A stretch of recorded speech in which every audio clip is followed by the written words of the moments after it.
Welcome to the pregame show.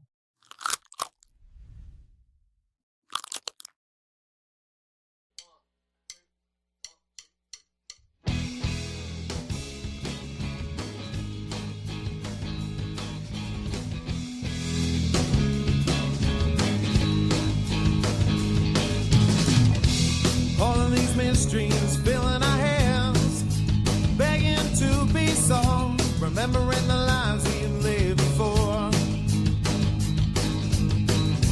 searching for answers out in the void. We're all just restless girls and boys, looking for keys to open the door. Time's everlasting, time never lasts. Quite as long as we wanted to, watching seconds slipping from my grasp, holding you closer, holding our breath,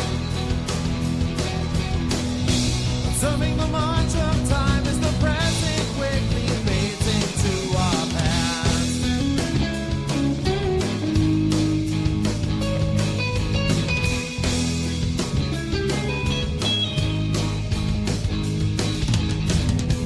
Swimming in circles now and we can't get out and we can't get off this ride. A vessel is tossing in the waves. Step up the shadows, no need to hide. Our future is rising with the tide. The only thing we need to be is brave. Time's everlasting, but time never lasts. Quite as long as we wanted to, watching seconds slipping from my grasp, holding you closer, holding our breath, observing the march of time as the present quickly fades into our past.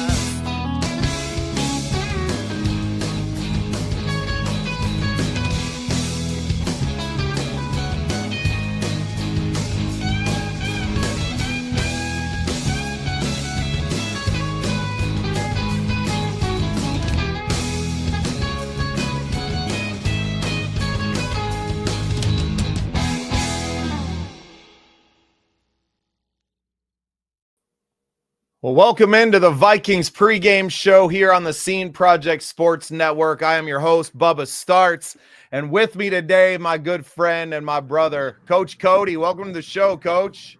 How's it going? How we feeling? Man, feeling good. Obviously, Packers week, it's always a big deal for us Vikings fans. NFC North battle.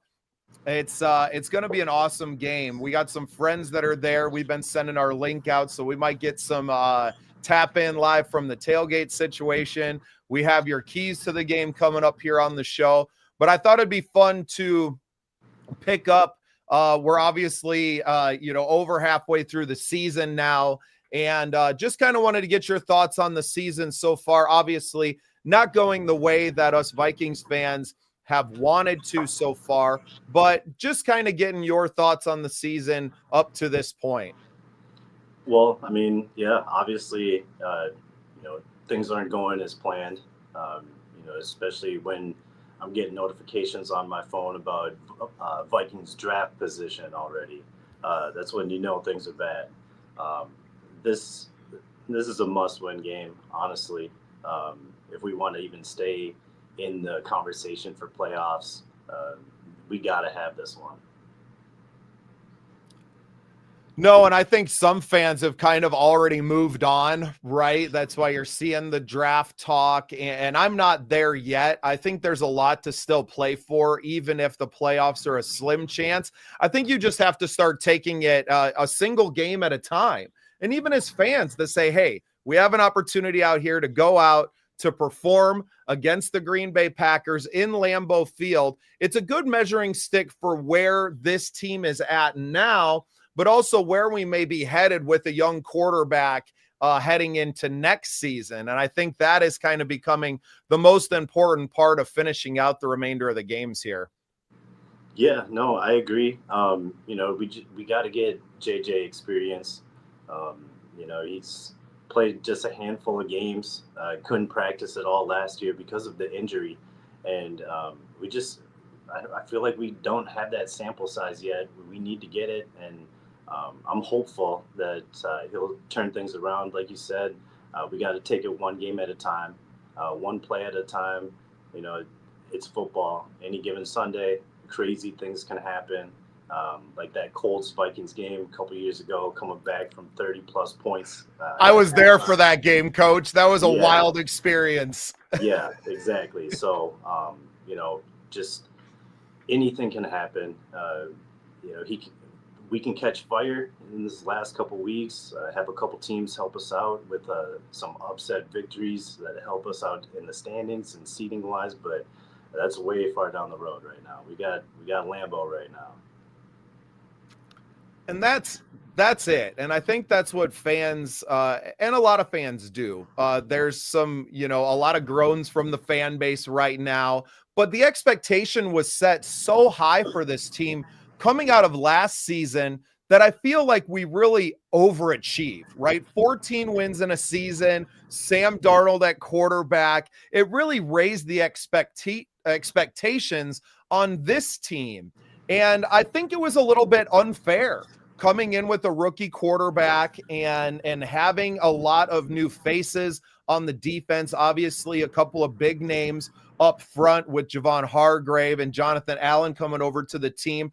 And I think those guys have maybe underperformed a little bit for the expectation that us as fans had for them coming in because of their history. But you're talking about a couple of guys, I won't say at the tail end of their career, but definitely trending the other way now. But they come with a hefty price tag. So can you talk about maybe, and especially from a coach's perspective, expectations when you go into a new season, because every team is different. It may have the same name and the same colors that are trotting out there, but every single team, every season, and even sometimes throughout the season, there's big changes that affect that continuity and the chemistry of a football team. Can you kind of talk about a little bit about this Vikings team, maybe the expectations coming in and how you have to adjust those as you move through the season? Well, I completely agree. It was kind of funny last year, when we found out that we were going to go with Sam Darnold, everybody instantly was like, oh, well, throw it in the towel. We're done. It's lost cause. And then, what happened. He catches fire and does what he does. We get the record that we did, and people were like kind of overreacted to it, and they were like, oh well, we got magic. KOC can work magic with anybody. And so now with JJ, we instantly are right there like, oh, we're good. KOC's got him. Like, there's more work that needs to be done, especially because of that injury, like I said. But it seems like it's been a trend with us just picking up big name players who've had success in the league, but towards the tail end of their career, but yet still giving them that big top dollar. I feel like the signings that we did have, big boys up in the middle, up front, they have been underperforming. We got to step it up. They got to step it up. So. And that may be the biggest difference. And now obviously the quarterback play was better last year, but it's not like Darnold had an MVP season. He played within the system, and the defense last year was playing out of their minds, right? And I think that's the biggest difference between the team last year and this year's team, is that the defense, while it's been good, it's not coming up with the takeaways. And that was such a big part of the success last year, was the defense was able to take the ball away, and then Sam Darnold and the offense were able to capitalize on that. Now this season, the offense is being asked to do a lot more, and it just hasn't achieved that level. And I don't know why we would expect a rookie quarterback to walk in, and I realize he's in his second year, but he didn't play or practice at all last year, right? And that may be the biggest difference between JJ in his second year compared to like a Mahomes in his second year was that Mahomes sat behind a very good quarterback on a very good team and had the opportunity to practice with the second team all year, so that stepping in, and I know he got a little bit of experience towards the tail end of that season as things were kind of locked in, but he had an opportunity to be participating all the time. Yeah. Our defense was playing stellar, and it's all about keeping that chemistry. We almost started the year with the same team, just a couple additions.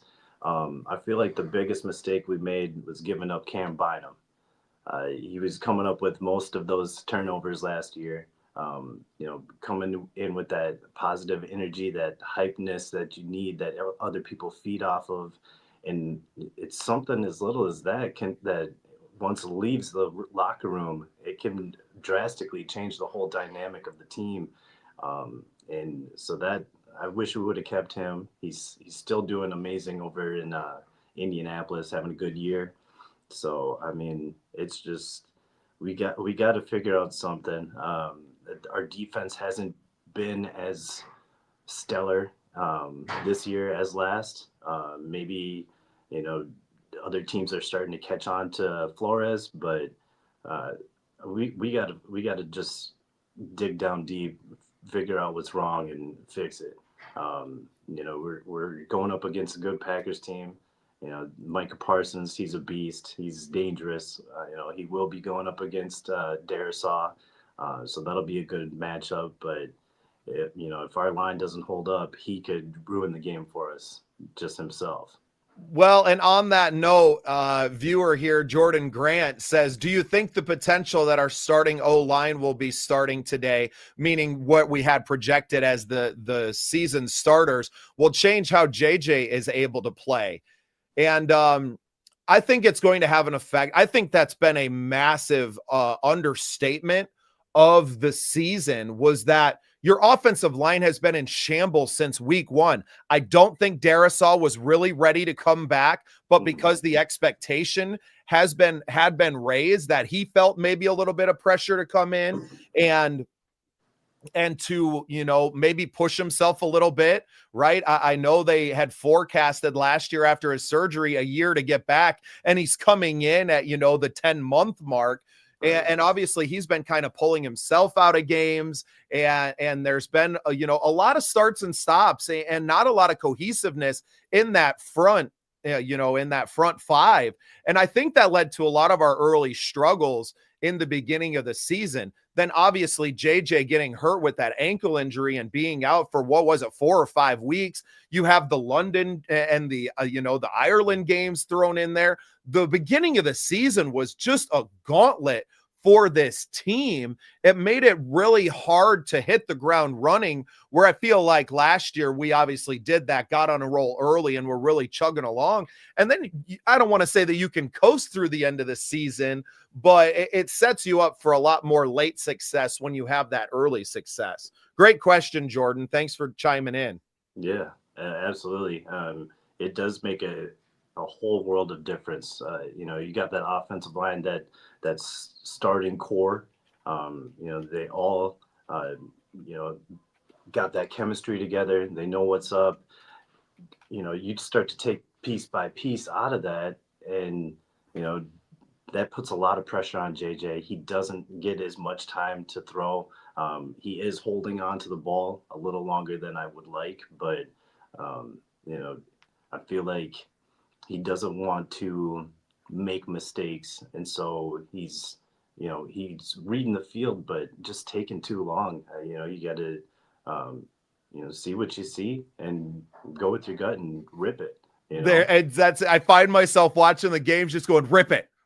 Like, I can see he's looking in the right areas. He's seeing it develop. And that's probably the biggest difference between the NFL game and the college game, is that you have that extra tick in the college game to see it and then rip it.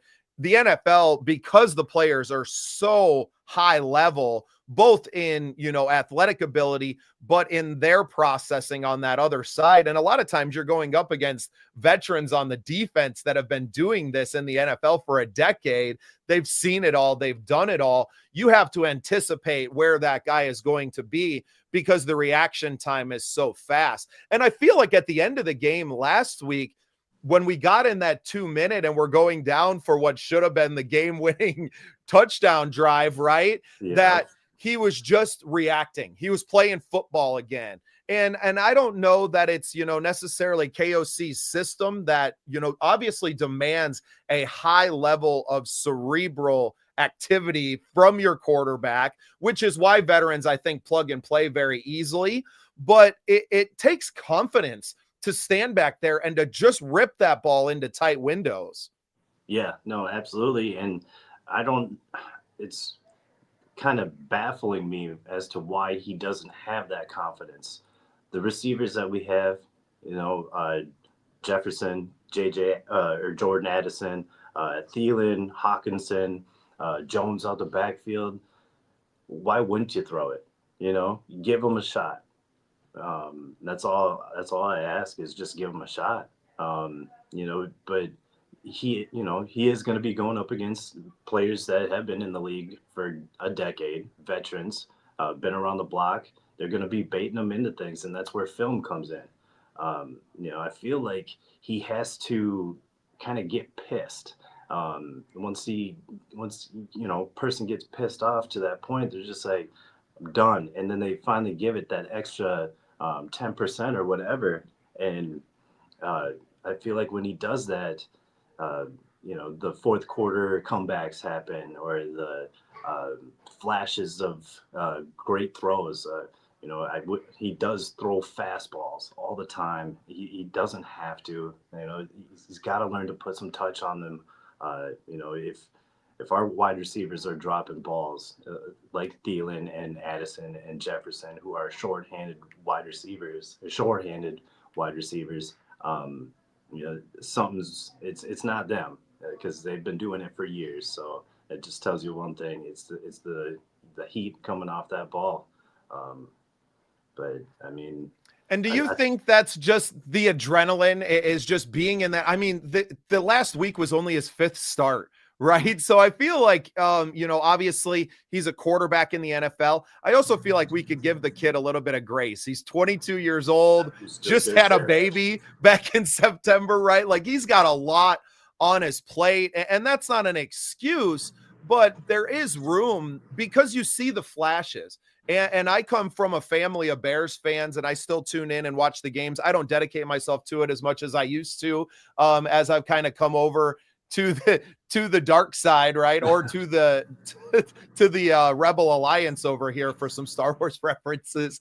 And join my wife in rooting for the Vikings. I've really fallen in love with this Vikings team. But one thing that, I've obviously seen growing up a Bears fan was the quarterback carousel and having rookie quarterback after rookie quarterback, right? The Mitch Trubisky era, the Justin Fields era, and seeing that I felt like that fan base almost gave those quarterbacks too much grace at times. And this Vikings fan base, people are already calling JJ a bust. But one thing that I always listen to coaches and GMs of other teams is like, you have to grade the flashes early on with these young quarterbacks. You have to look at the points that they're doing well and giving them a little bit of time to correct the mistakes. Obviously, last week we saw a lot of balls sailing out of JJ's hand, his downfield accuracy, which is probably one of the hardest things I have to imagine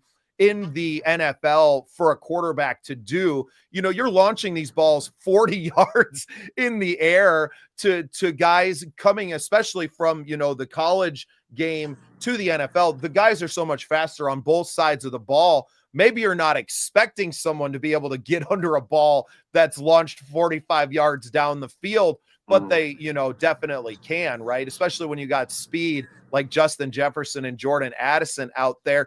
Do you think that we need to, I don't want to say give him a break, but do you think that there needs to be a little bit more of a bell curve when we're assessing JJ McCarthy and moving forward, especially with what he's being asked to do in this Kevin O'Connell offense? Yeah, I feel like we got to cut him a little bit of slack. We've always wanted to draft a quarterback and to develop one, and we tend to just rent a quarterback type of thing. And now we finally have one that we've drafted and we can develop, and people just aren't patient enough. Like you said, he's 22 years old. He'll figure it out. It's only his 5th game. Like I said, only a handful of games. He's still getting his feet wet. So, he wasn't picked that high just for fun, I believe. Kwesi has been known to make a few questionable picks, but I feel confident about JJ McCarthy. I just don't know how I feel about 9.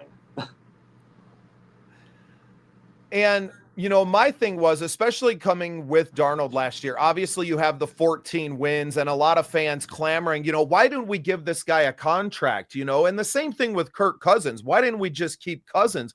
Well, both of those guys were going to cost you a ton of money, and you were already coming into a situation where cap is an issue, and it's going to be an issue moving into next season. Obviously, there's a lot of talk on, Purple Daily, especially about, hey, we're $40 million over the cap for next year. Cuts are going to be made. People are going to be moving on. We don't necessarily have the money to go and just sign, a decent QB. We've been very fortunate, I feel like, to have gotten the play that you have out of the quarterbacks that we've had these last few seasons.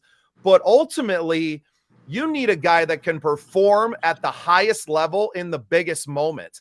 And I feel like that's why you went out and drafted JJ McCarthy and were willing to deal with maybe some of the mechanical issues that you saw in the draft and counting on a coach like KOC to be able to correct some of those things. But JJ has that dog, right? That competitive spirit and that knack in the big moments to make a play. And I think you even saw that last week against the Bears, was that he showed up 2 minutes, 85 yards to go down and to score when you had to have it. JJ led you down the field, right? Now, was he good in the other 3 quarters and the other, 58 minutes of the game?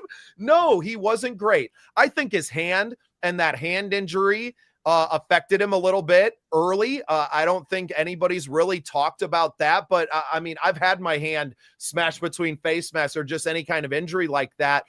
It has an effect on you. And maybe until that adrenaline got going, or maybe until the adrenaline came down a little bit for JJ, which almost seems to be more of the issue, that the kid gets too amped up, that he really started dialing, and it just seemed like the balls were coming out a little bit better when he's not thinking that I have to make the play and just goes out and plays football is really where he tends to succeed. That's what we've been wanting, because we all saw Sam Darnold kind of piss it down his leg last year when it came down to the playoffs, right? And Sam's kind of been that guy that you see it, man, when the pressure gets on and when he gets under pressure, that he just didn't have that dog in him. And I feel like that's like the juxtaposition between last year and this year, is that you had a guy with all the experience that can play in a system and do all those things, but buckles under pressure. And then you have JJ, who's fresh and learning a system and playing in that, and coming from a Jim Harbaugh system that wasn't asking him to do a whole lot. Right. I didn't watch a lot of Michigan football, admittedly, but judging from what you see from Harbaugh now, again, back in the pro game, he hasn't deviated. It's going to be a run-heavy team. You're not going to be asked to process a lot as a QB, and KOC's system is completely different than that, right? Where it's all falling on the shoulders of the quarterback to make calls at the line and to really deliver a high level game, throw the ball 40 times a game, which I have my own thoughts on that as well, especially when the stats are reflecting that we're one of the best teams in the NFL at rush yards per attempt. Let's talk about that, Coach, and getting away from the quarterback talk a little bit.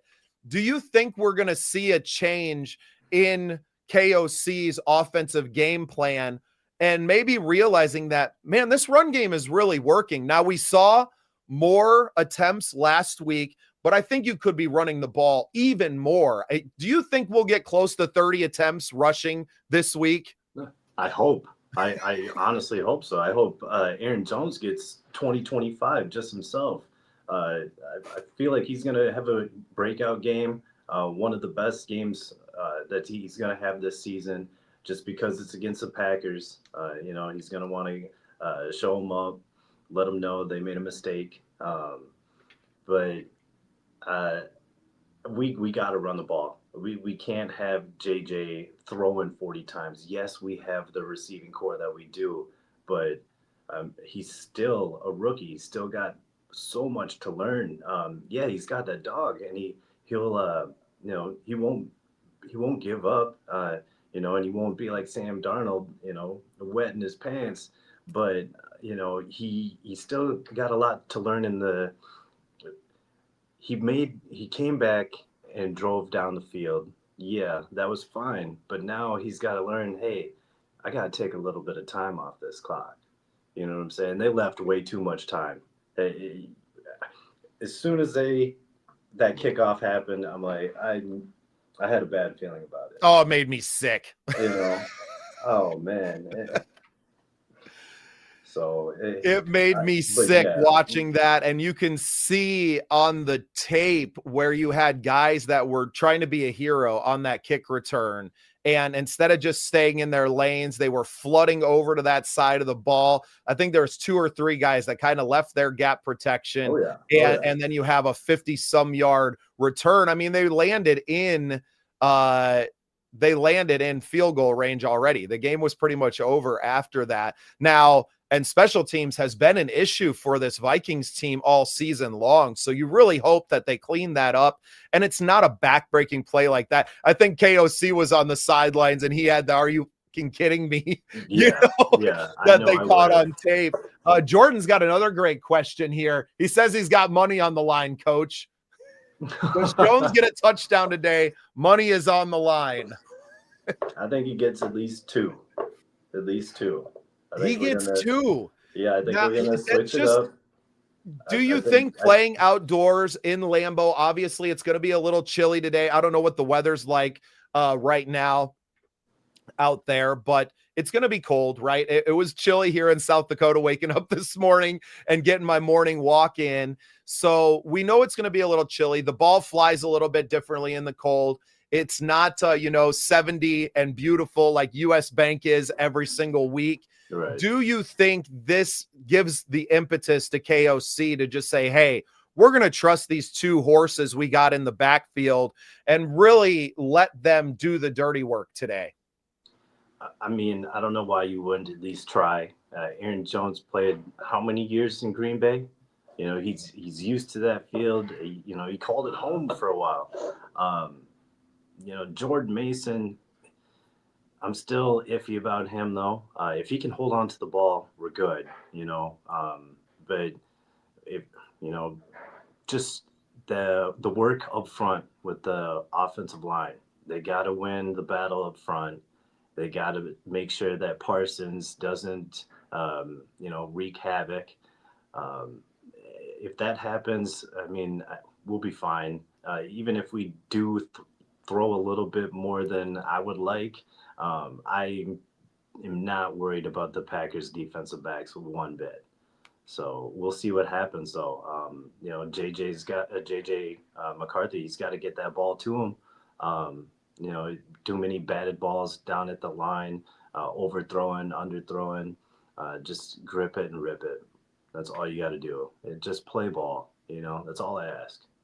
Well, and leaning on that run game will open up, leave room for a few more, open receivers down the field, right? And I know he missed a bunch last week. We can wax about that. There was also 5 drops uncharacteristic by guys that you expect to catch the ball. And I think that puts a little more pressure on JJ too, where it's like, these guys miss the ones that they should have, but then we're really hard on JJ with the few that got away from him, right? And there's got to be a balance to this somewhere. And hopefully we see that this week and we get a return to really Vikings football, which I think should be more of, not necessarily that it's going to be 40 carries a game, but leaning on the run offense early in much the way that we did in that Bengals game, which I think is easily our best game of the season, right? The defense was playing well. We had the returns for touchdowns and flipping the field on these guys. But that was really the only time this year we've seen that, where a run heavy team capitalizing on some big play action throws and then the defense coming up with some takeaways. We need a return to that to really pull through and get a win today. I couldn't agree more. It all comes down to execution, discipline. Like you said, with that special teams play last week, it's discipline. Stay in your lanes. No one's got to be a hero. Trust the person next to you. Everybody does their job. Everyone's going to be just fine. It's that one person that just thinks that they could be a hero, and look what happened. Well, Coach, I think we're going to take a short break here, give ourselves a chance to reset, and then we're going to come back and we're going to go through your keys to the game. Okay, sounds good.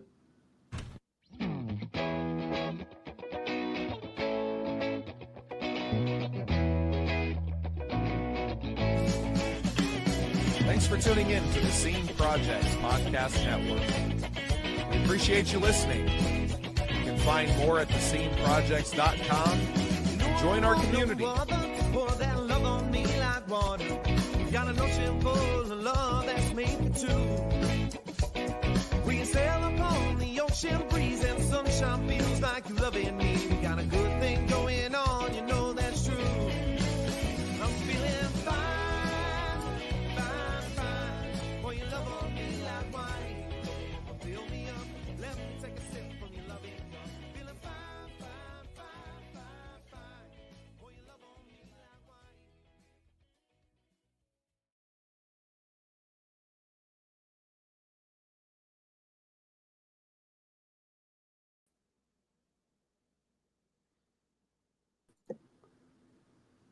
All right, Coach. Well, we have the keys to the game here every single week. We are going to do this. I asked you earlier this week to come up with a few things. And so we had Coach Cody's 3 keys to the game and what the Vikings must do to win. First one, control the line of scrimmage. That's a key. We kind of talked about that already moving through the first part of the show. Limit explosive plays, mainly on the defensive side of the ball, right? Keep that Jordan Love, and I'm not sure who's playing receiver for these guys anymore. Well, yeah, exactly, because they are banged up. I don't know if that Matthew Golden, I don't know if he's going to play, and I don't know. I don't even know if Josh Jacobs is going to play. So if he doesn't play, he was questionable, all week, and I know he got banged up last week in their game against the Giants, I do believe. Yep.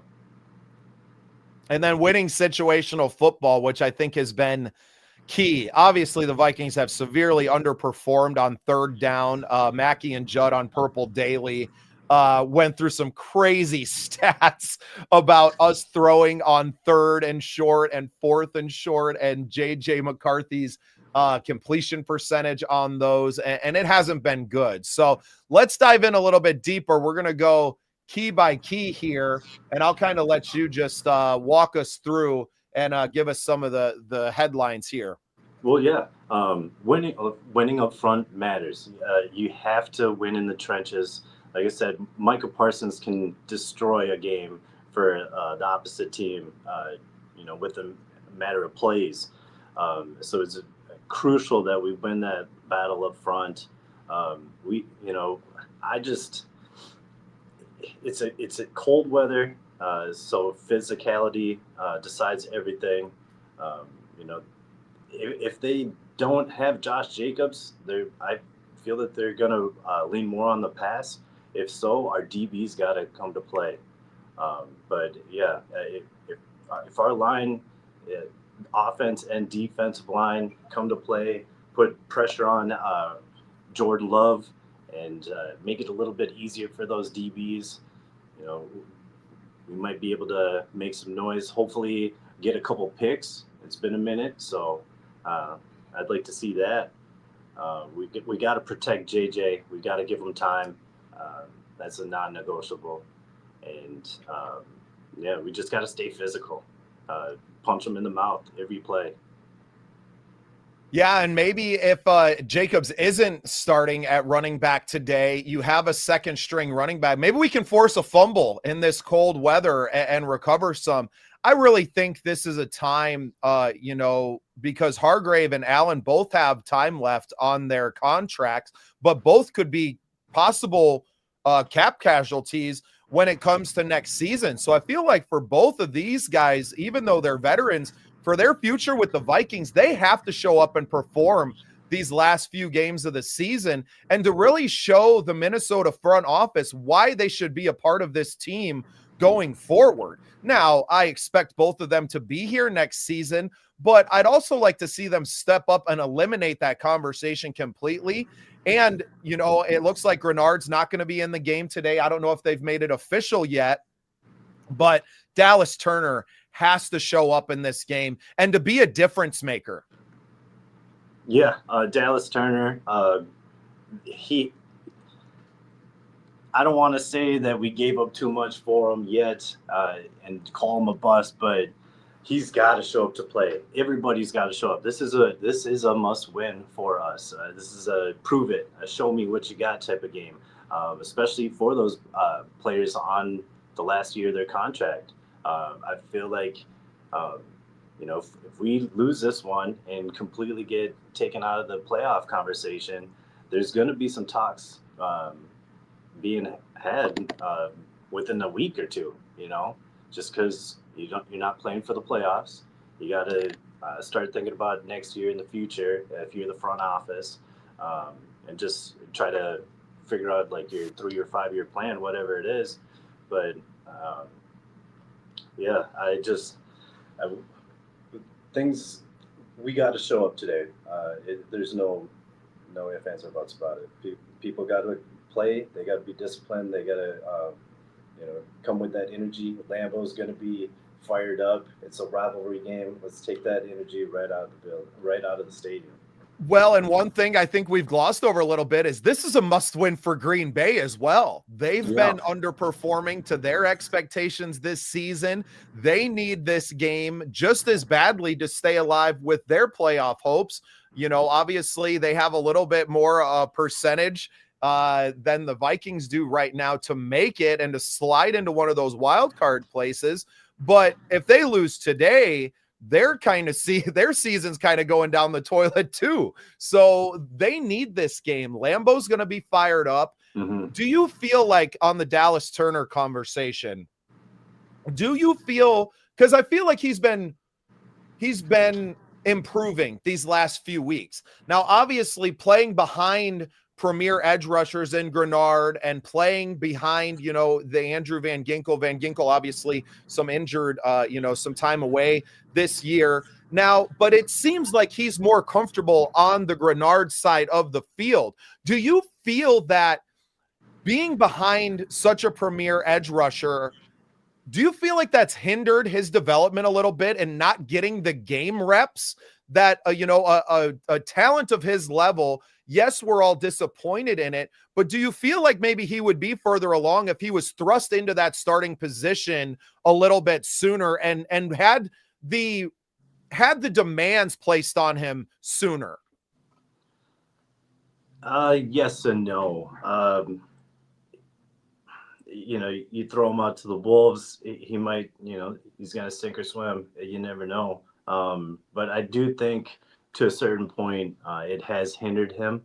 Kind of just like you said, not getting those reps, not kind of almost relying on the D line and the edge rushers and stuff like that. Yeah, I don't want to say it's a lack of effort, but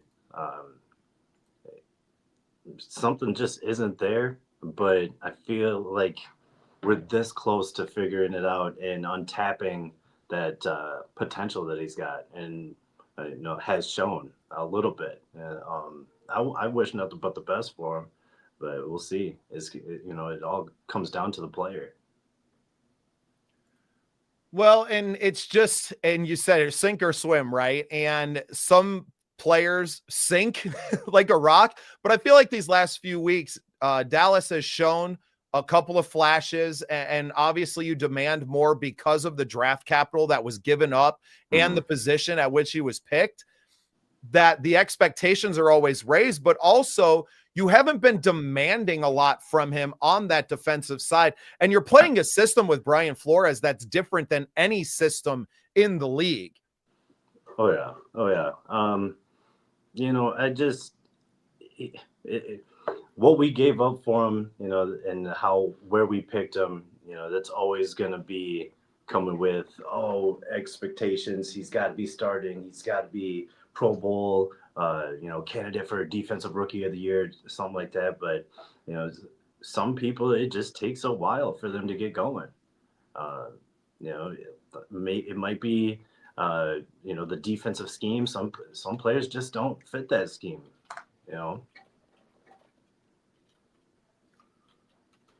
Nope.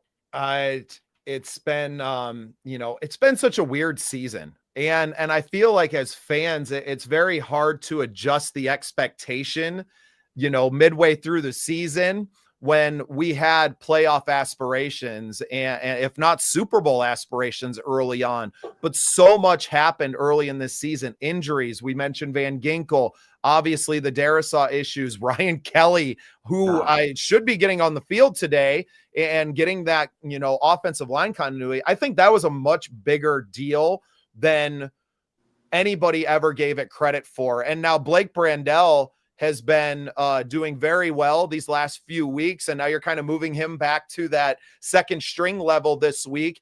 But you're talking about 5 guys going out there on the field today that have not played together. Do you think that's going to be a factor, good or bad, in controlling the line of scrimmage today in Green Bay? I think it's going to be a factor, bad, in a bad way. Just not having that cohesiveness and reps together. There's so much that goes into, having rapport with your teammates, having that trust, knowing like, hey, in this certain situation, this is what we're going to do type of thing. It's tough to keep or have that and keep that when you're constantly just flipping people in and out, like a revolving door type of thing. If we can get just one set of 5 linemen, just maybe for 5 games, we could probably see, steps of improvement. But until that, it's going to be rough. No, and that puts even more of a impetus on just run the ball, KOC. Please just hand the ball off to these 2 horses in the backfield and let them do some work, especially Aaron Jones, who returning to Lambeau always means something extra to him. All right, Coach, we're going to move on to key number 2 here. Limiting the explosive plays and making the Packers drive the field. This is something I think that the Vikings defense has done fairly well this season and have forced, like, the defense hasn't been awful, right? The defense hasn't been bad. And I think they're up there, top 15, top half of the league in a lot of categories. We just haven't had the takeaways. So maybe the other side of this is like create an explosive play on defense as well. Yeah, no. We need takeaways. Jordan Love, he will force that ball over. No and turn doubt. it over multiple times.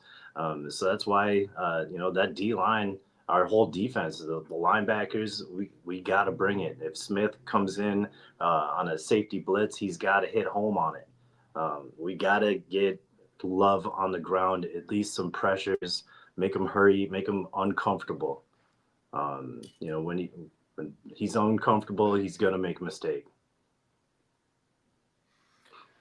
We have to get off. We have been doing a good job getting off the field, but just getting them off the field, limiting the scores, field goals, if anything, bend don't break type of thing. We got to do it. And I don't know if there's anything wrong with that mentality right now. The season being what it is, you have, is Tucker Kraft playing today? I mean, didn't he get hurt a few weeks ago after he had that massive game against the Steelers and then he's out? So I feel like he's been the only real consistent target for Jordan Love. And if he's not out there, I think that's why you've seen the struggles that you have from this Green Bay team. Mm-hmm. You can't, I feel like you already have them backed into a corner a little bit. They have themselves backed into a corner. You can't let them off the hook and give up something easy. And some of these big plays, especially with Lambeau Field being what it is and this being a must-win game for them, you got to take the crowd out of it early and really just put your foot on their necks and not take it off. That crowd, the crowd noise, just, the atmosphere, it really helps. That home field advantage is no joke. So if we can silence that crowd, first drive, first couple plays, even maybe, force fumble, pick, scoop and score, something just to completely shut it down, we'll be just fine. But if Green Bay, hits us for a couple plays, runs up 14-0 or something, it's going to be a rough one.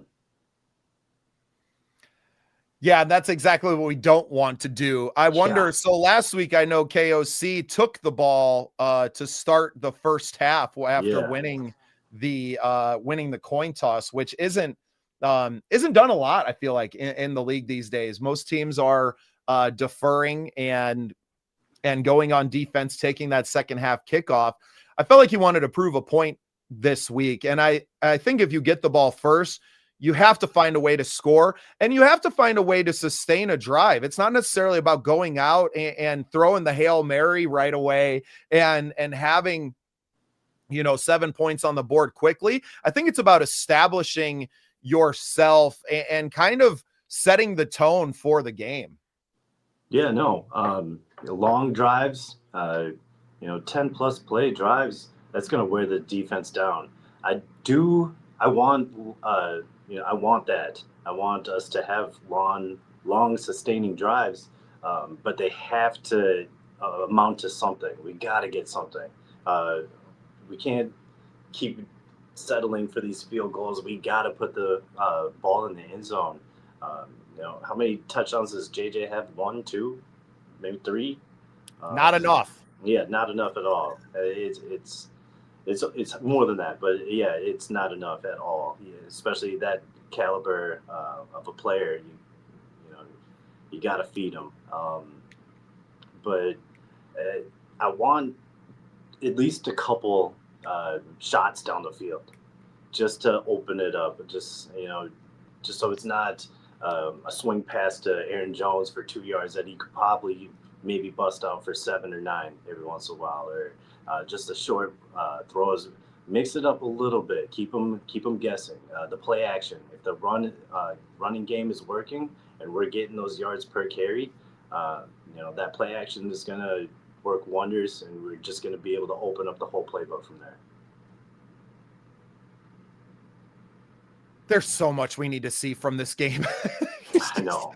It's like you're kind of putting the whole season into a little capsule now and going, we need to see all of it happening. And we need to see growth from the quarterback. We need to see the run game really, start to exploit defenses. And I feel like you're getting all of those opportunities in one game now. And how much a win today can maybe not change the expectations for the rest of the season, but can definitely, like, we just want to feel good. It's been a couple of weeks now of bad football. I was at the Ravens game, and that was another one. I feel like we gave it away, right? Yeah. It was just like the false starts on that game were just unreal. It was, you could hear a pin drop in the stadium, right? It wasn't like it was loud at all. Now, they corrected those. You didn't have those problems, moving into this week, but now you're putting a new center out there in Ryan Kelly if he gets the start. And you worry about some of those issues because it's all cadence and timing, and maybe Ryan has a little bit different timing to his snap than Blake Brandel did. And you just so much that could go wrong, but so much that could be proven and start to give us those good feelings as Vikings fans again, moving into the rest of this season and keeping those slim playoff hopes alive. Yeah, no. I agree with that 100%. And that leads to point number 3 for my keys. Just winning the situational football, especially in the red zone and on third down. Let's just punch it in. Points are harder to come by outdoors in November and December. So when we get scoring opportunities, we must finish. On defense, getting off the field on third down, like I said, controlling the game, and taking that energy out of the stadium. It's all the little things. The difference between the centers. There's so many little things that, like you said, could go wrong, but could go right and work for us. I'm excited for this game for sure.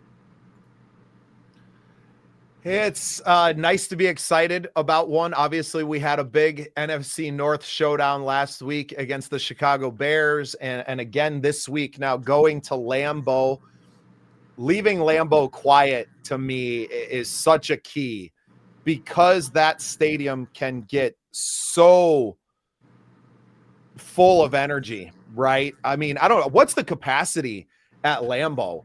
It's an older stadium, right? So it's got a lot bigger. I feel like it fits a lot more, and it's just like the bench seating, right? It's not particularly comfortable out there. I've never been to a game at Lambeau Field. Have you been to Lambeau before, Coach? I've never been to Lambeau. I actually had a friend of mine text me last night. He let me know that he was going to be driving to Lambeau last night. And had things worked out, I would have been there. That would have been pretty cool. Maybe one day we can, I'm friends with the Viking World Order crew and quite a few of them, a lot of them season ticket holders, and they travel with the team as well, especially when it's just a few hours away over in Green Bay. We have some of them that are at the game today and around. And as we move forward with the show, I hope we start to get a few of them that tune in live and come on with us. My wife, Danielle, commented 81,000 is the capacity at Lambeau. So wow. You think US Bank gets loud. Now, obviously it has the roof over it, which helps. And God, there's nothing like US Bank Stadium on third and fourth downs. Now, we've seen something the last few weeks to kind of get a little bit off topic. Look at my wife, Danielle, is doing a little background producing for us. Second largest stadium in the NFL as far as capacity goes. That teams are going, it seems like, hurry up on third and fourth downs. They're not allowing the crowd to get into it, right? And being there and running that play clock all the way down. So fans, when you're at US Bank now, you got to get loud on second down and maintain that because teams are starting to do that. But is there a little bit of that we can take into the stadium today to say, hey, these third downs, instead of sitting in the huddle like KOC likes to do until his microphone cuts off with the 15 seconds and getting to the line of scrimmage late, which I feel like we've been a lot better at. Early on in the season, it felt like there was a huge problem with just getting to the line with time and getting the calls in, which I feel like that's another thing we talked about, giving JJ some grace. These are all things that he was doing for the first time in these NFL stadiums as well, and the communication factors. Now, I feel like a few of those things have been ironed out now. Do you think we can see maybe the coach doing some things strategy-wise to take the crowd out of it? I think so. I think he'll change up the tempo. And especially on third down, make sure the defense is not able to substitute and take out them big boys if it's third and long for an extra DB. Just catch them off the guard. Any chance you get. I definitely would, and that's just me. But I believe KOC will show a little bit different this week. Yeah, and he's not necessarily known for making a lot of adjustments. He's kind of a coach that, like, this is what I do. I'm going to do what I do. But also seeing the success of JJ in the 2-minute offense this year, in both Chicago games, really, you kind of had it in spades. But does that give you the impetus to maybe see them go, if not full hurry up, to kind of do a muddle huddle and to keep the pace moving today? Because that seems to be what kind of shuts JJ's brain off and turns the football instincts on. Yeah, no, you got to keep that momentum going. If you're marching down that field, you're the last thing you want to do is take time away from that and lose all that momentum. If things are rolling for you, if it ain't broke, don't fix it. I'm a firm believer in that. Just try it. It won't hurt to try it. One series or something. It doesn't even have to be early in the game. Hopefully not late in the game, but just show us a little different. Run the ball. Run the ball. Yeah, run the ball. Aaron Jones will get you the yards you need. I guarantee it this week. It was crazy. And I listened to Purple Daily episodes all week long, and they kept going back to, I think we're 8th in the league in rushing yards per attempt. Now, granted, that's probably because we haven't had the attempts that other teams have had. But when we run the ball, we have success. It seems like these guys are breaking off 4 or 5 yards per play. We just can't get KOC to stay committed to it. And I really hope that changes today. And I hope that we see some success from it. And maybe that spurns us on to a win streak. Wow, that would be something. Right. No, and it's always going to be tough when you have as many wide receivers that can impact the game like we do. There's only one ball to go around, and you got to at least try to get these guys their touches. But we got to get back to what we have been, and that's just that running team. Run to open up the pass. Jefferson, he's just not showing up, and he's not really getting the chances to. And I believe that, if that running game gets going, those DBs and the linebackers and safeties will start creeping up. You hit them with the play action, get it into their hands. You got playmakers, you got to get the ball in their hands. There's been a lot of talk this week about, people walking on eggshells around the practice facility, around JJ, both Justin Jefferson and McCarthy. And, JJ kind of came out, Jets rather, came out in support of McCarthy and, essentially saying, he's our guy. And I've been the one calling him and kind of reassuring him of these things and letting him know that he's got his back. Now, obviously, a player of Jefferson's caliber is going to be frustrated when he's not getting the ball or the team's just not playing well. Balls are sailing, 20 feet over his head. That was a bad one. And I think we're all focusing in on that, a couple of those plays maybe a little too closely. but they're going to be frustrating. And then you're trying to read, between the lines, you're seeing them. I mean, the cameras are everywhere in these NFL stadiums, and obviously it's going to be fixed on Jets all the time, getting his reactions to things. But I think he said a lot of the right things this week to the media and privately in some of the interviews that he's done. Do you feel like their relationship, because they didn't get the time this season, on the field, that we have a chance in these last few games for them to really solidify that relationship moving towards the future of this team? Yeah, definitely. I mean, you got to have that rhythm that between the quarterback and wide receiver. You got to have X amount of reps to know, hey, with this coverage, he's going to break it off here. I'm going to throw it right here. Just a repetition. You got to have it. And the fact that he's hurt, he had no chance. So I just think that there's at least a week or two of just a healthy or JJ McCarthy, working with JJ, maybe even working a little bit more, just to get that rhythm. If we can keep number 9 healthy, maybe some of that'll keep progressing. But like I said, it starts with that O-line. We need to protect him. He's just a kid, really. And I think they did a pretty good job. I mean, he wasn't sacked last week against the Bears. Correct. Yep. And I don't feel so. I watched quite a bit of Caleb Williams play last year, watching Bears games and still kind of tuning in. I try to keep up a little bit with the NFC North games, even though I'm rooting for the Vikings now. I like to see what the competition's doing and keep an eye on those. What JJ McCarthy doesn't do is he doesn't get those happy feet and leave the pocket early. He's staying in the pocket. He's reading these defenses.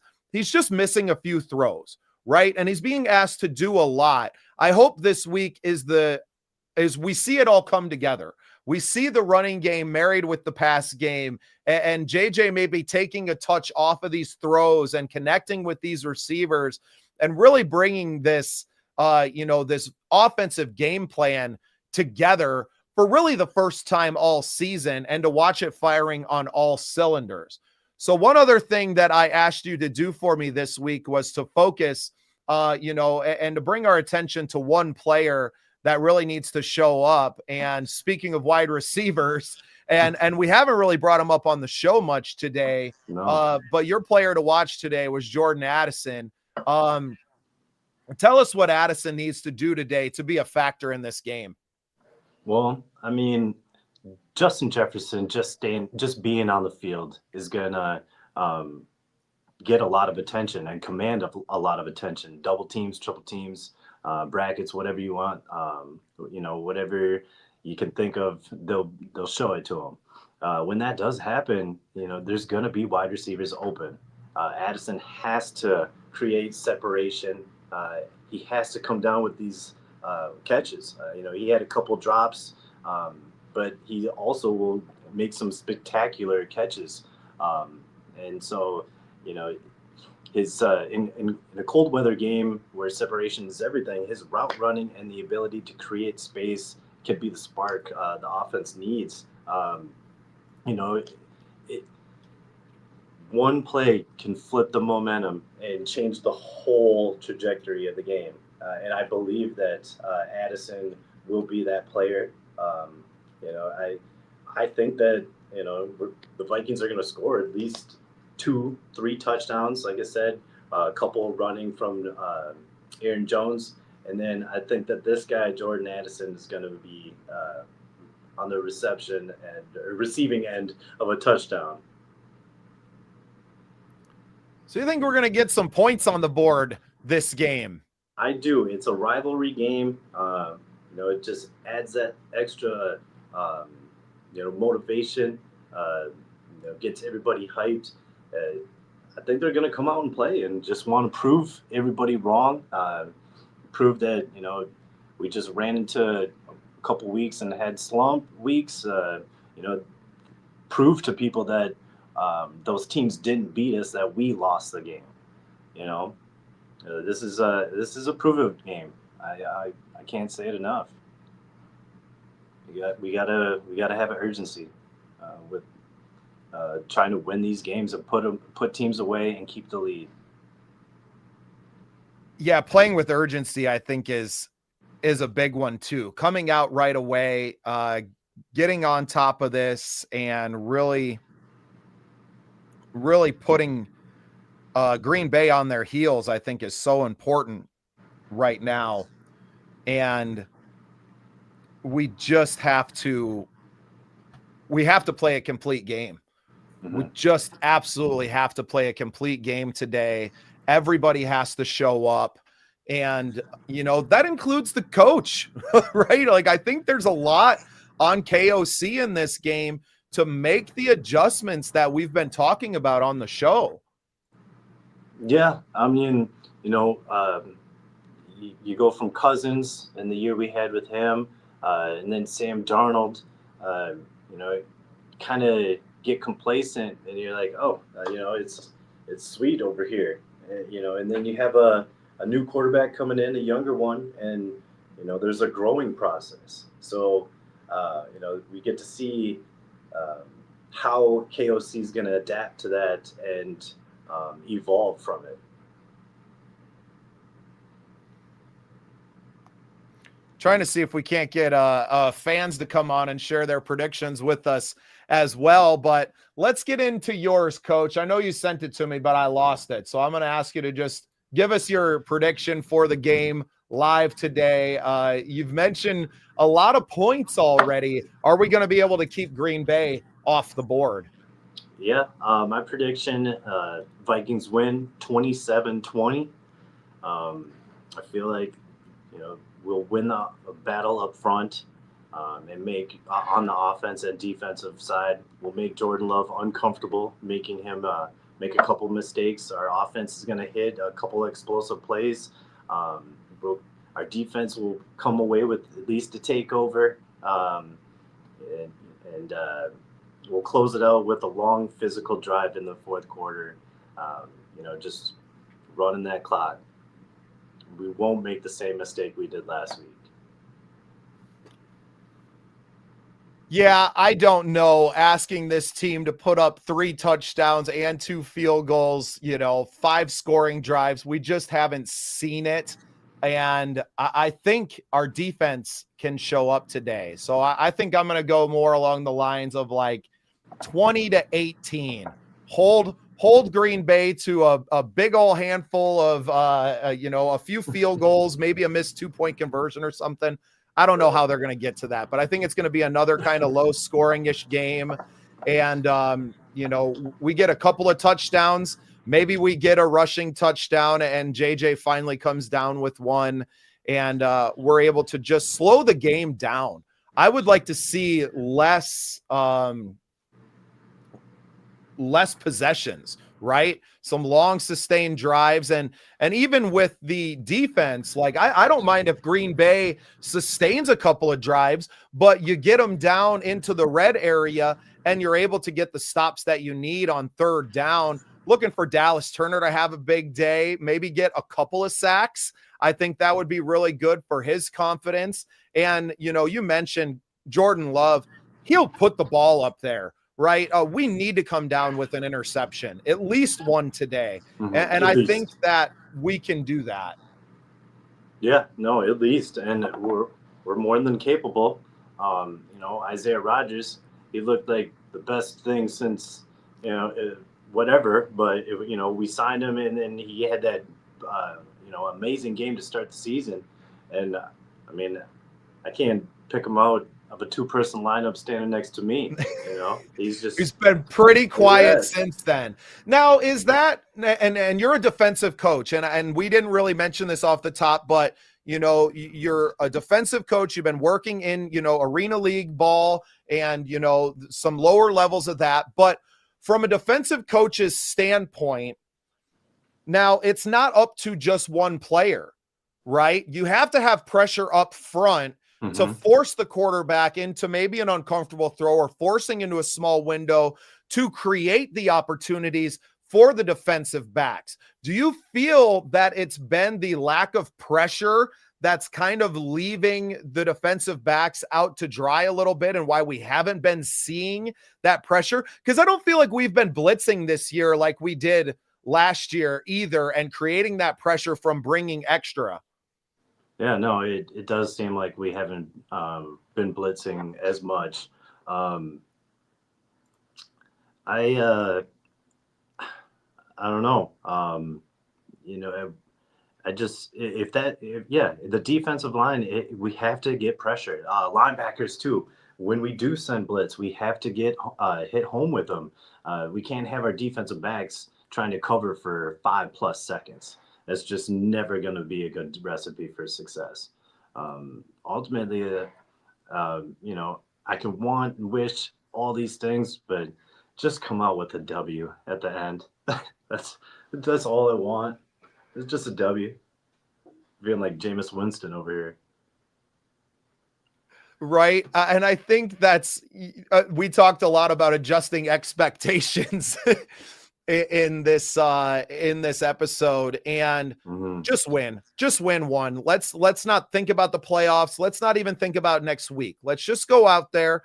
Let's win the first half, right? And then we'll take it from there and go just win a ball game, play good football, and go win a ball game today and get those good juices flowing again so that we can go into the Thanksgiving holiday with a little bit of a little bit of holiday cheer, if you will, right? Like, we just want to finish off the last month of the season and to be able to continue to maintain some positivity about this team. Because I feel like if they go on and win, they go on and lose 5 in a row or something, this fan base is going to absolutely turn on this team, on the front office, on JJ McCarthy.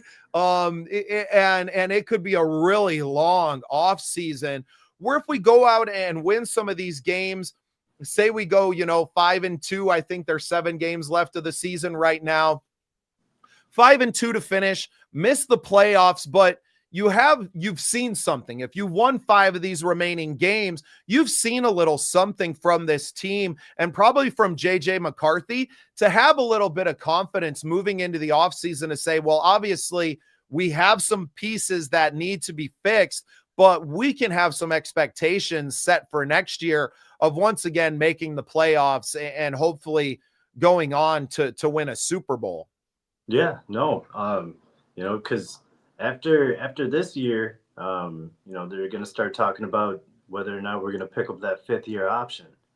So, there's a lot of important things, riding on these next few weeks. But as long as you can end on a high note, like you said, bust out a couple win streak, or a 3-game win streak, and just getting a win streak in general, that can make a load of difference, build confidence, build momentum leading into the next year, and just the belief. I think, once things start to go south, everyone just gives up faith right away. We should have known that it was going to be a learning process, and he would have that learning curve. But yeah, I mean, let's just win a couple games. Let's keep him healthy for the rest of the year. That way he can get these reps. And yeah, we'll see what happens next year. But I don't even want to think that far. I don't even want to think that negative, because we're going to get that dub today. 27-20. Do you think, Coach, that the expectations of a lot of fans this year of, repeating the double-digit wins of last year, and do you feel like the expectations were a little bit too high and weren't really warranted, given that you were starting, because we knew early on that JJ McCarthy was going to be the starting quarterback of this team. Now, a lot of fans probably wanted you to hang on to Daniel Jones or to, we had some crazy, I can't even remember all the quarterbacks that went through at camp There was a lot of names being thrown around, and then you end up at the last minute picking up Carson Wentz, who, ends up playing in 5 games until his shoulder falls off. And, there's been so much turmoil in the early part of that season. And now you've kind of turned the page on that early one. This middle part of the season has seen a lot of ups and downs. Obviously, beating Detroit, once again, the expectations, I feel like, are through the roof. Is that typical? I'm a fairly new Vikings fan. Is that typical of this fan base to be like, it's either the highest of the highs or the lowest of the lows, and it feels like you can oscillate between those two week to week? Yes, not even just week to week, quarter to quarter, play to play. Honestly, just like last week, we scored that touchdown. Super Bowl, baby. You know what I'm saying? Kick off the next play. Well, what draft pick do we got? That's exactly what it is. It's always been that way. It's all or nothing, which, I mean, I like it, but it takes a lot to be a Viking fan and to stay a Viking fan. Well, and that's why I was so excited to start this show and really digging into the pregame show and having a little bit of a tailgate-ish vibes, right? Where at the end of the day, yes, you coach football, but we're not trying to bring you the in-depth analysis of every play. We're trying to give you a little bit of the fan perspective and, to show that and to really focus on the fans. So now talking directly to our fans that have been tuning in with us today. This is our first time. We really decided to do this like on Wednesday. So we threw it together. We didn't have a ton of time to promote this, but if you enjoyed the show today, give us a like, subscribe to the YouTube channels, or follow us on, the Facebook feeds, wherever you found us. We want to be able to bring you in on the show and to let you voice your opinions and to build a platform that's really for the fans, by fans ourselves. Obviously my background as an award-winning podcaster, I bring the hosting to it, but I'm not a huge football guy. I'm a fan of the team, but I'm not necessarily trying to get into the weeds on stats and projections, but I'm digging into the feelings of what it is and also supporting some really great causes and some awesome people. Obviously, I'm friends with the Viking World Order superfan group, Sir Death, and his amazing tailgate experience. I want to use this platform to highlight those incredible people and the good that they're doing out there in the world as well. Coach, speaking of expectations, what are your expectations, not for the team now, but for what we're building here with this show?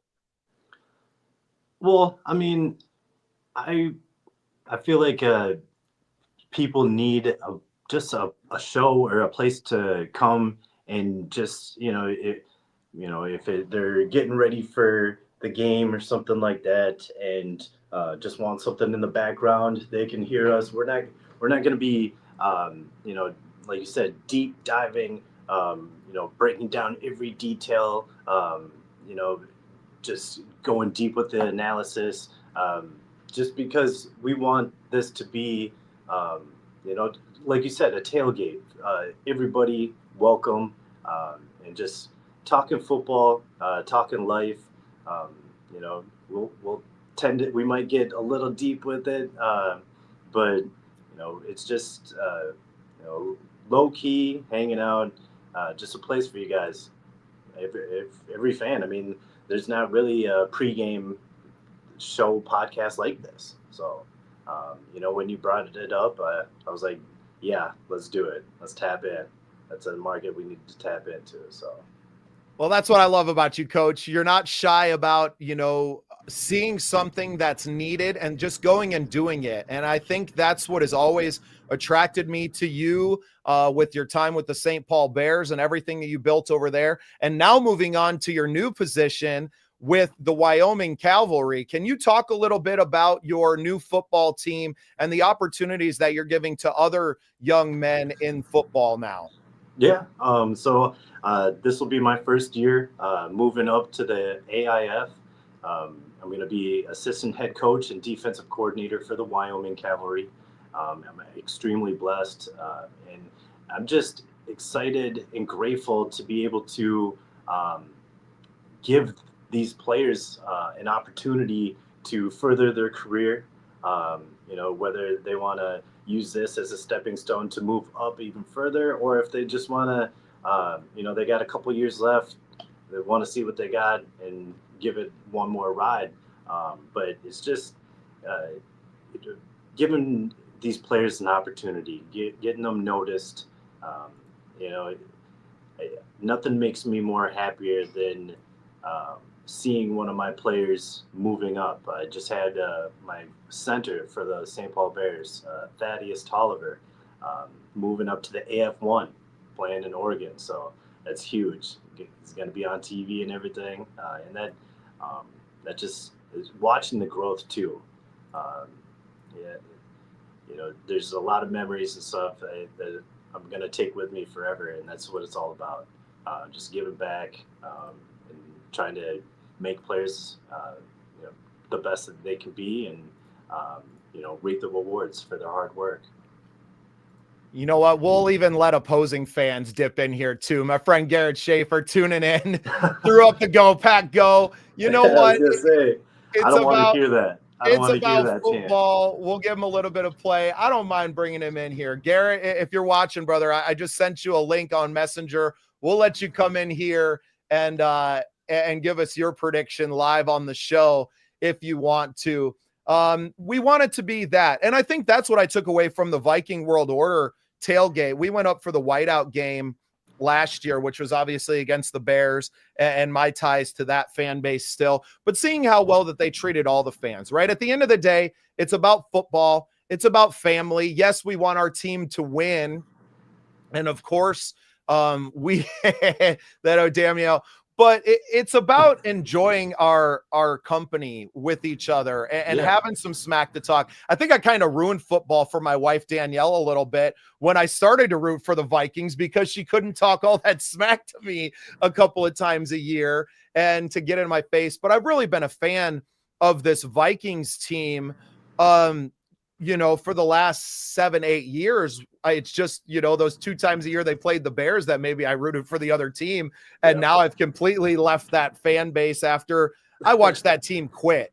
And, obviously they're doing better this year, but you don't get that with this Vikings team. And while granted, there are some fans that have already given up on McCarthy and are calling him a bust, that we have a lot of fans that are ride or die with this team. You're talking about a franchise that still has yet to win their first Super Bowl. And I think with this, you definitely feel like you left one on the table last year, right? You definitely, the 14 wins, you get the bye in the first round, and then you get there and you kind of just crap the bed. And to watch all those good feelings of a double-digit win season kind of fizzle out and fade away, that you want to awesome. Yeah. We'll get you out of here soon, Coach. I just saw your message. Awesome, man. Well, I appreciate you being on with us. I'm going to roll some footage at the end of the show. I'll let you go, Coach. I wanted to showcase the Viking World Order tailgate that I went to a few weeks ago at the Ravens game, though. Since I have the platform and we got some people tuning in, we got about 37 minutes before kickoff now. I really want to thank you, Coach, for sharing your time with us and for giving us some of these football insights that you've brought to the table. Yeah, no, thank you. Like I said, when you presented the opportunity, it was a no-brainer. Decision made just like that. I have so much respect for you, and we got that vibe. This is amazing. I'm excited. I'm excited for next week. As we continue these, we're just gonna get more viewers joining in, and a lot more doors to open. Yep, I've already been in talks with the VWO tailgate about possibly coming and doing one of these live at the tailgate. We'll get these Packers again to finish the season. So I got that date circled right now. Let's see if we can pull it all together. I think we proved a point with the show today, though, that we have something, right? And it's going to fill a need. And as we get out there, we do it more. We're going to improve as hosts, and we're going to continue to improve, hopefully, as a football team for the rest of the year as well. Coach, I'm going to let you get out of here. Thank you so much for everything you've done for us. And we'll see you next week. Skol Vikings. Yeah, thank you. I'll see you next week. Can't wait. Skol Vikings. Let's get that win.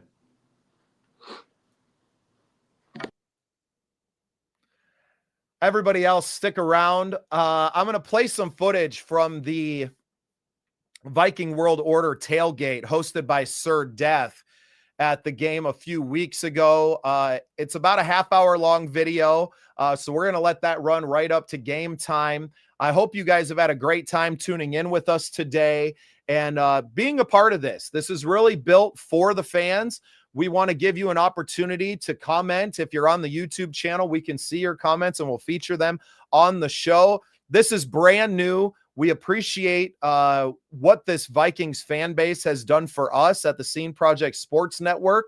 Want to shout out the Viking World Order crew for just being very supportive of me and my new fandom and allowing me to be a part of what they're building as well. So really want to just take a few minutes to showcase them and what they bring to the table, and enjoy this presentation of the Viking World Order tailgate.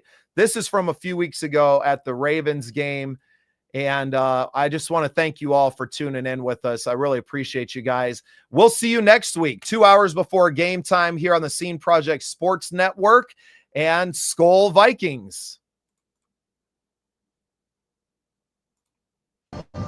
All right, we are walking into the Vikings World Order tailgate here, presented by Experience Hospitality. This is going to be a great time, y'all. Let's flip the camera around and check this out.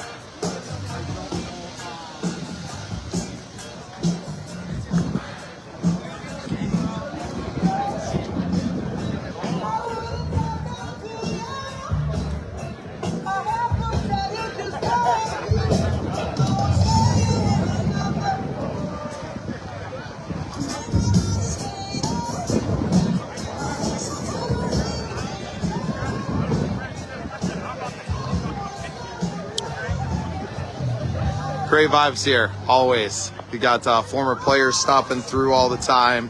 A bunch of great people. The Viking World Order are here. Obviously, we have Sir Death, Darth Viking I've seen around. Lady Persia's painting faces in the tent. Awesome vibe down here. I absolutely love these people and these parties that they put on. So it's about 9:15 here in the morning right now. Already a lot of people here milling out. This place will continue to fill up until game time when everyone heads over to US Bank. Look at the location of this place. Look at this. I mean, we are blocks, a block from the entrance to the stadium. So as soon as it is up and ready and open, we will be making our way over there as well. A great day here.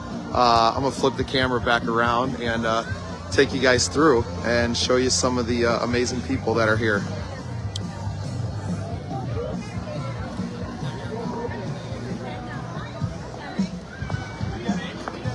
Awesome. Everybody staying warm?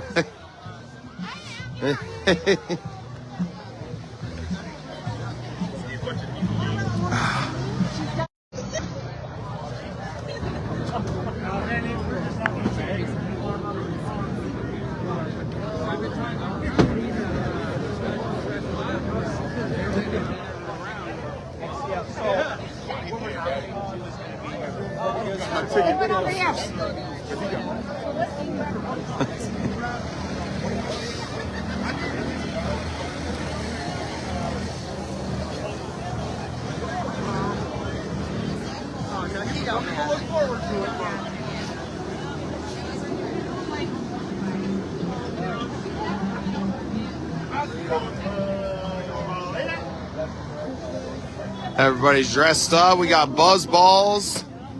We are good to go, huh?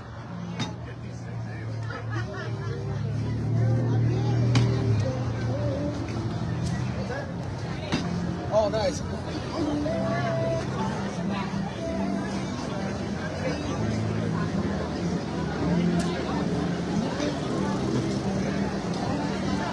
Just want to let everybody know we will have a red carpet rollout for veterans in 15 minutes at 9:30. Thank you.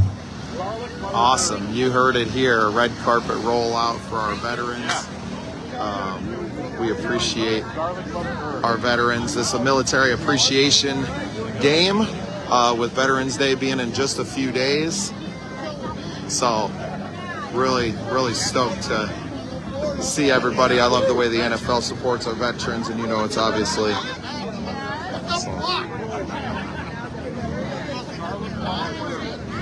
love this. I was looking at you online. I'm like, I wish I had that. I know. Well,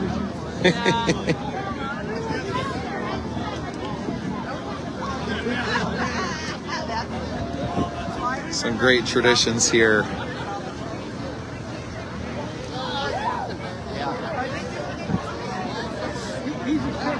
Love the family that is the Viking World Order.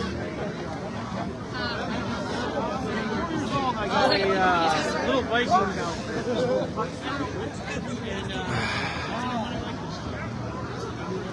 We got the Raven Shredder here. Yes, sir. since I was 18 years old. Season ticket holder since 2009. Okay. We gotta get things set up. It's a little cold. It is a little cold, yeah, and I'm worried. I think I have on too many layers once I get in there. You got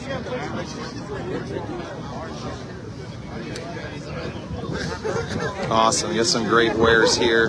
This man's at every single game. He follows the Viking World Order around. Some awesome custom pieces.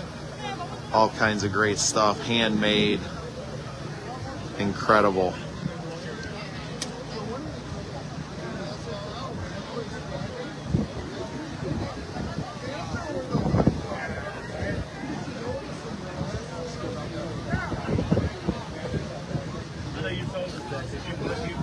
I was in here talking for a little bit. So cool. But yeah, I'll give you a call and I'll Unbelievable. order one of these Handmade, cups. just I'm gonna order a drinking one.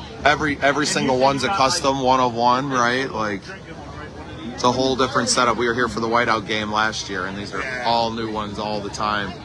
I don't remember him having any of the like male vests before. Those are badass. Well, he might have been sold out already too. You never know. I imagine those take quite a while to make. Don't slap those together overnight. All right, check out Steiner.com. A great part of the Vikings World Order tailgate is all the people around the tailgate. It's the family.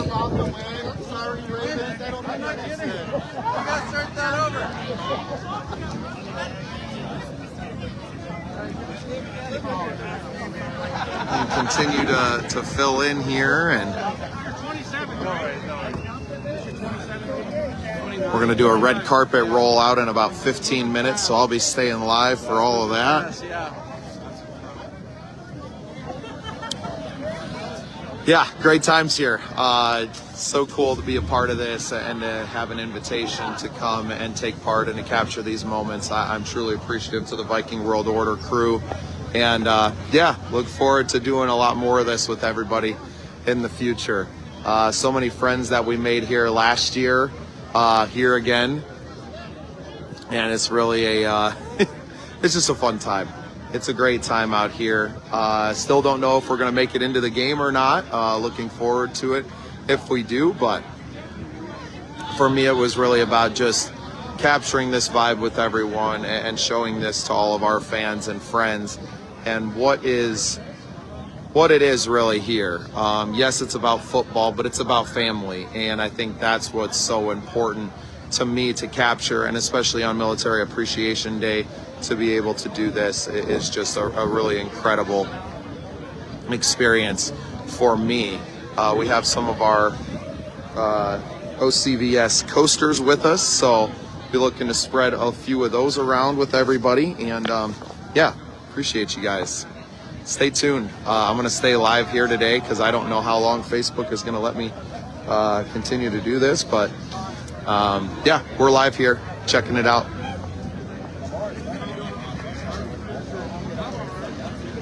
Yeah, beautiful.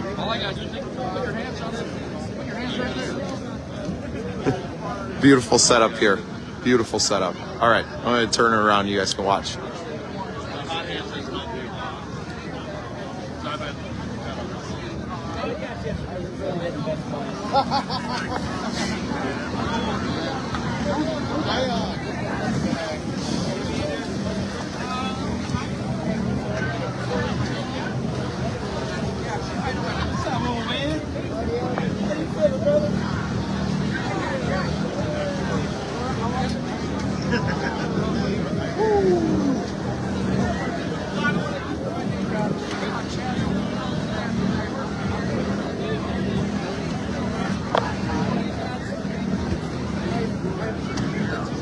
Awesome. Got our coasters out here. I'm actually going to keep one of those in my pocket, a couple of them, for some friends.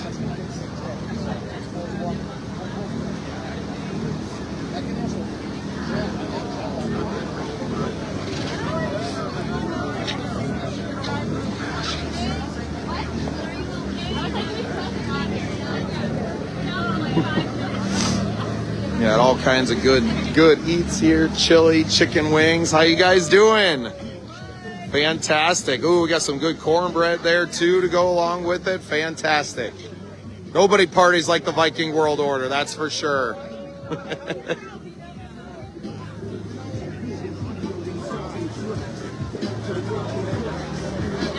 Man, the smells here.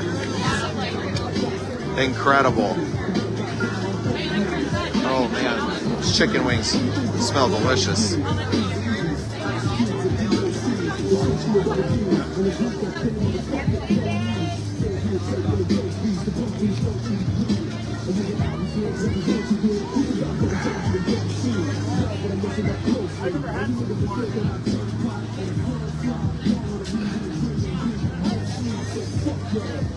Hell yeah.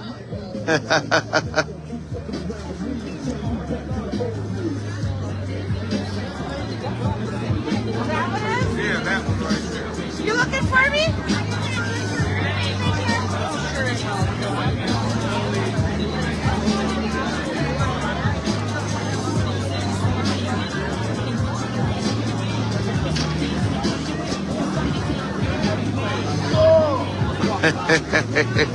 Got to get it stretched out at the tailgate so you're ready in the stadium, huh? You don't want to pull a peck when you're in there.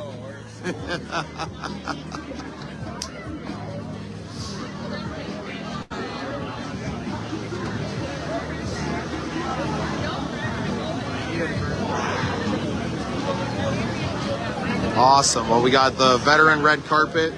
It's going to be rolling here in about 5 minutes. We're going to stay live right here on the Facebook page. I'm doing good.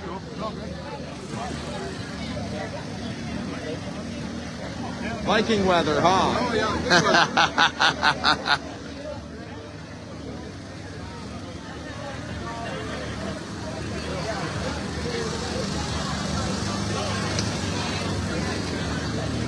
Back when they were playing over at Minnesota Stadium, 17 below. Sounds like South Dakota weather. Yeah. Beer frozen in your hands. Had to have hand warmers to keep the beers above freezing. I love it. Right, so it is frozen. That's a tough one. That's a tough look. I think that was against the Jets. Yeah, I bet they weren't too excited about that.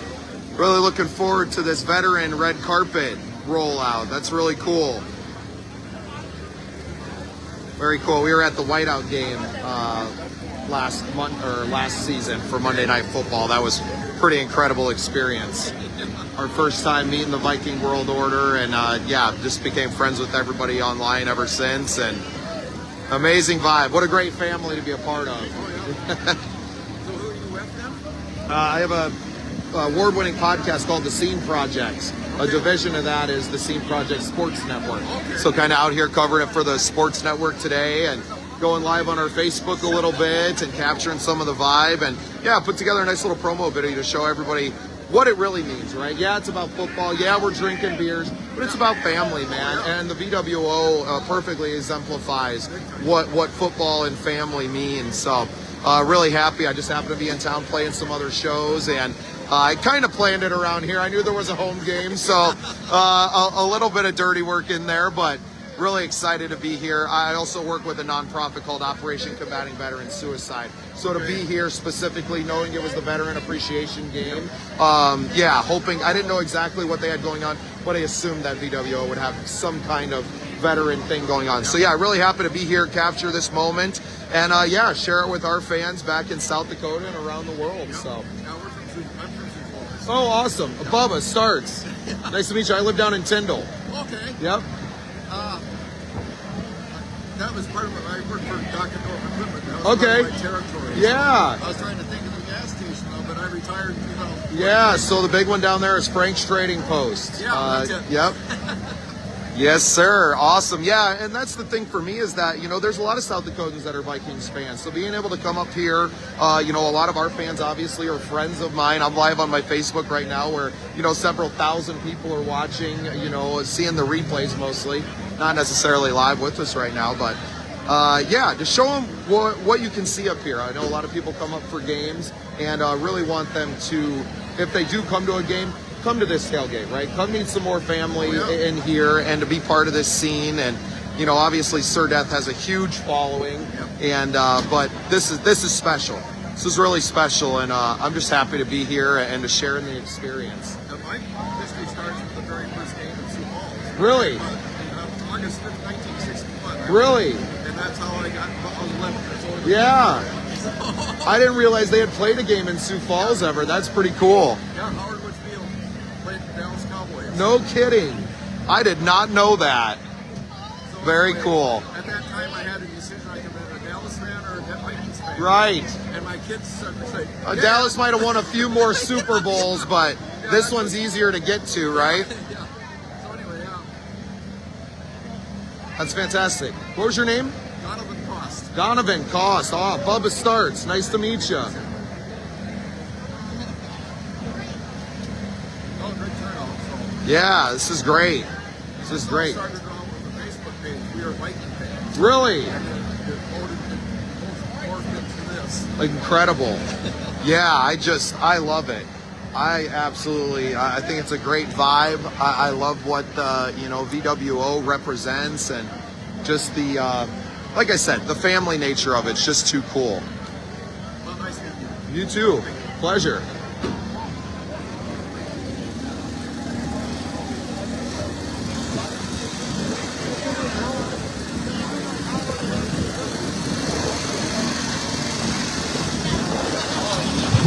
All of our veterans that are getting honored today, go ahead and make your way over toward your. Are you selling the patches? Get things rolling as soon as we can get everybody assembled. Thank you. Are you selling the patches too? Fundraiser? $10?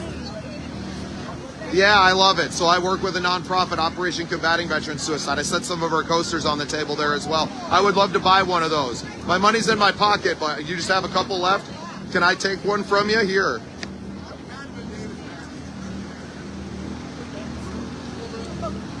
Awesome. My hands are so cold. Do you have change? Actually, just take a 20. Yeah, I'll take 2. Yeah. We'll find somewhere to put them. You can just take it all. I can't feel my fingers. Awesome. What's your name? Laurel. Thank you. Lady Rel, she has these awesome Lady Legion patches. We bought a couple here to support the red carpet rollout for veterans here. We're at the VWO tailgate. Incredible, guys. We just love it so much. Anything we can do to support our veterans, obviously. And I love what the VWO does for all of this. I made it as hard as possible for you. It's so I don't lose it. I know, no, I get it. I've never come to the Awesome. without losing something. I lost my driver's license. I'm trying really hard not to today. Debit card once, I lost a credit card in there. Well, thank you so much for what you're doing. I'm glad I caught you before that. I'm Bubba Startz. We have an award-winning podcast called The Scene Projects that we're here covering the event with. So awesome. Yeah, we're going to capture the moment here. So.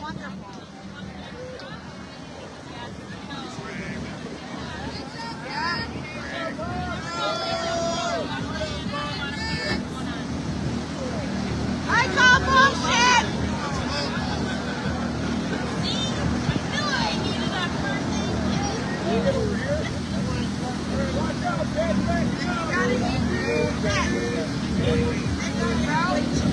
All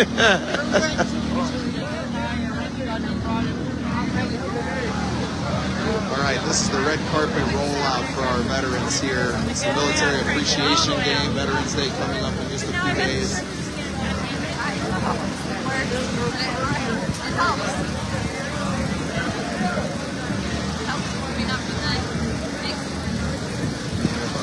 Operation Combating Veteran Suicide posters.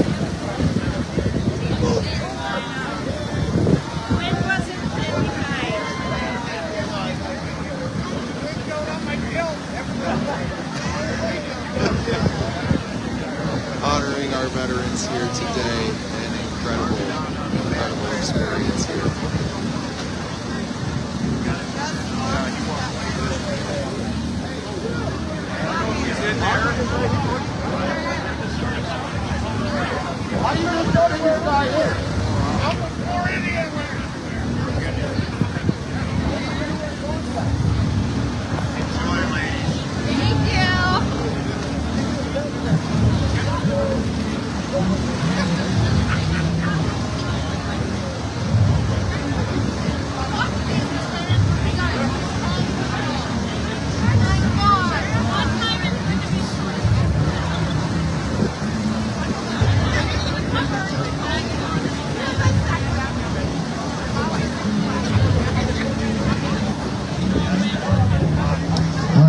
Start this ceremony in about 3 minutes. Thank you.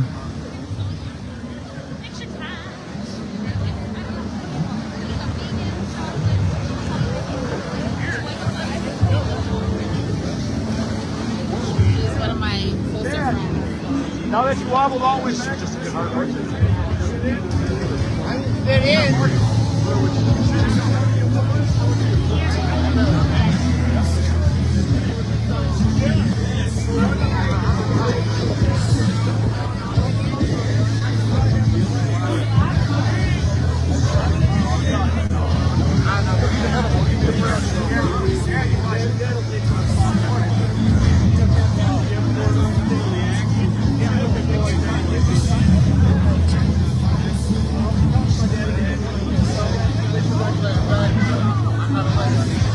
Yeah, DeSantos, I am, man.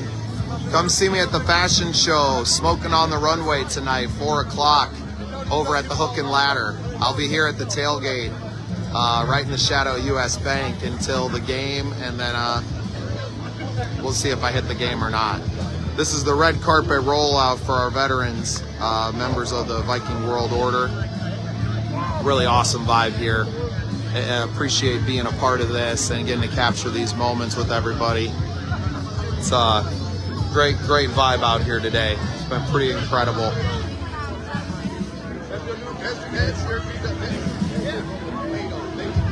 Come on. You gotta be. That's a good fucking dog, yo.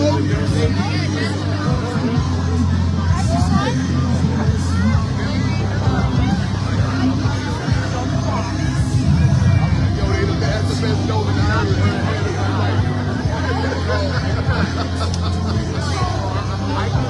They are. I mean, I've had some.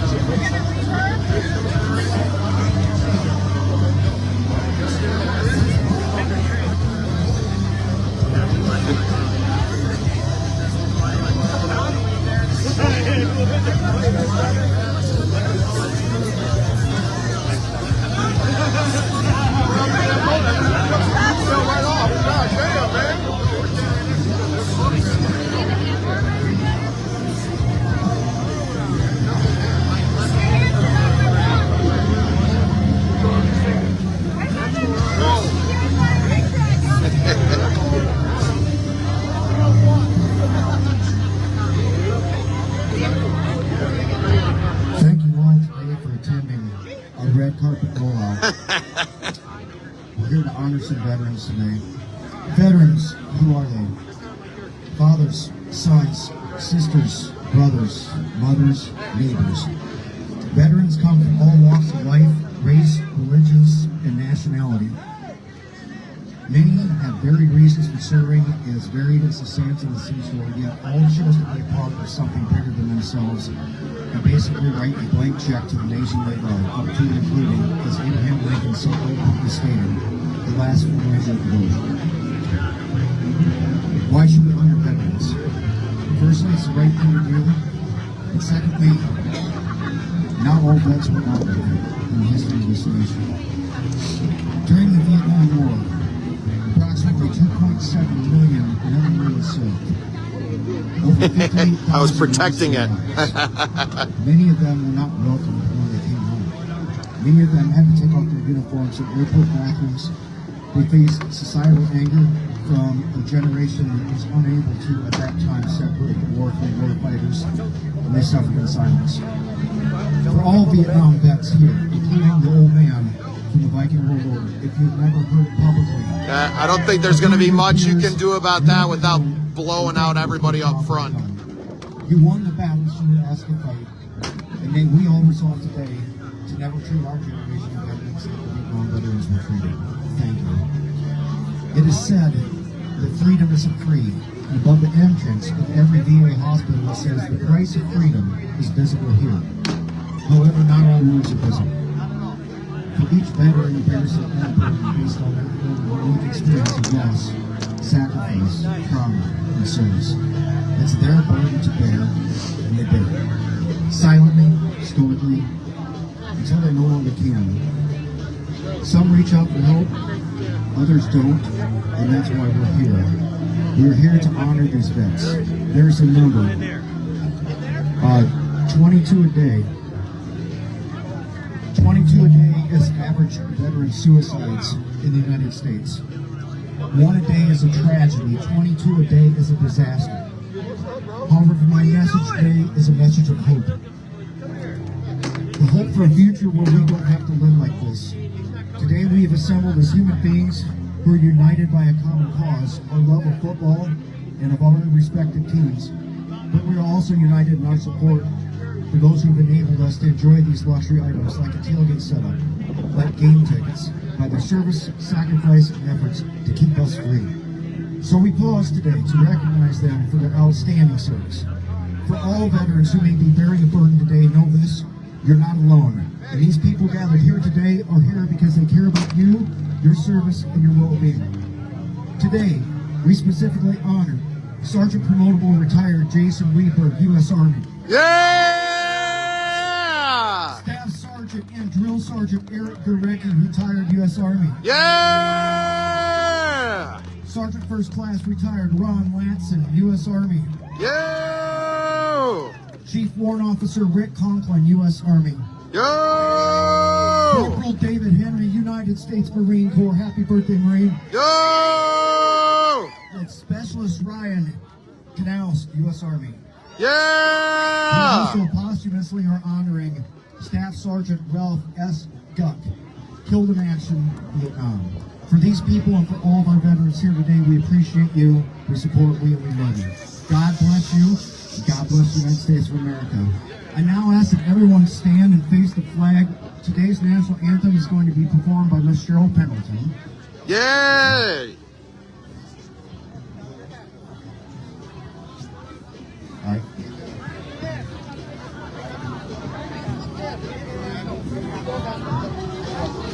Just a reminder to please remove your hats.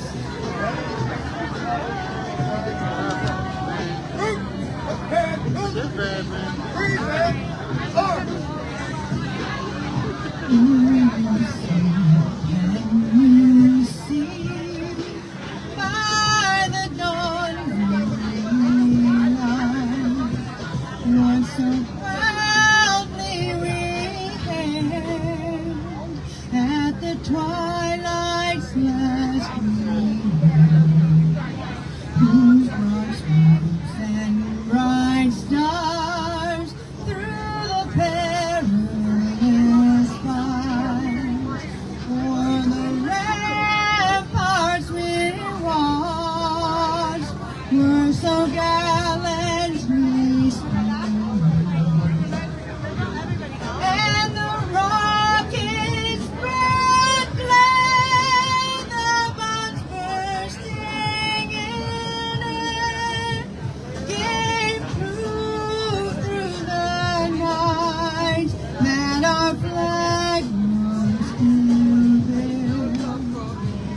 Oh, say does that star-spangled banner yet wave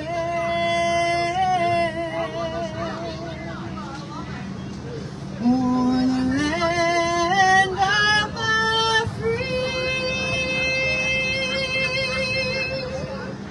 and the home of the brave? Yeah!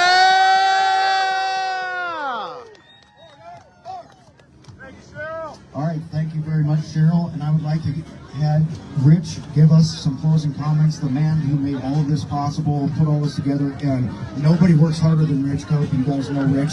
Here you go, Rich. I didn't work as hard as half you guys, so I just want to thank the veterans again for the service and everybody that makes this happen. This is the third year, and everyone rocks for everything they did, and especially the vets for what they did for us to be here today. Thank you. Yeah!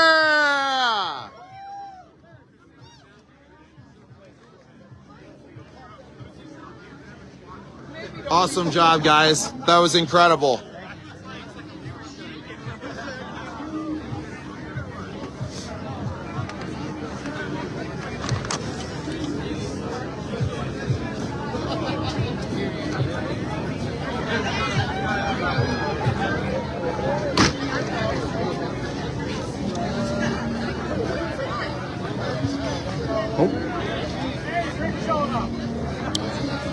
All right, guys, I'm going to take a little break off the live. We're going to continue to capture stuff here. I was really happy to share that moment with everyone and to be a small part of this. I'm going to jump down off the truck. Incredible vibe here. Really happy that I was able to come and participate on for military appreciation game here. So love our veterans. And we got our Operation Combating Veteran Suicide stuff out there on the ferry. So incredible. I want to send a special thank you to all of our veterans that are watching. And thank you for your service. And Skol Vikings.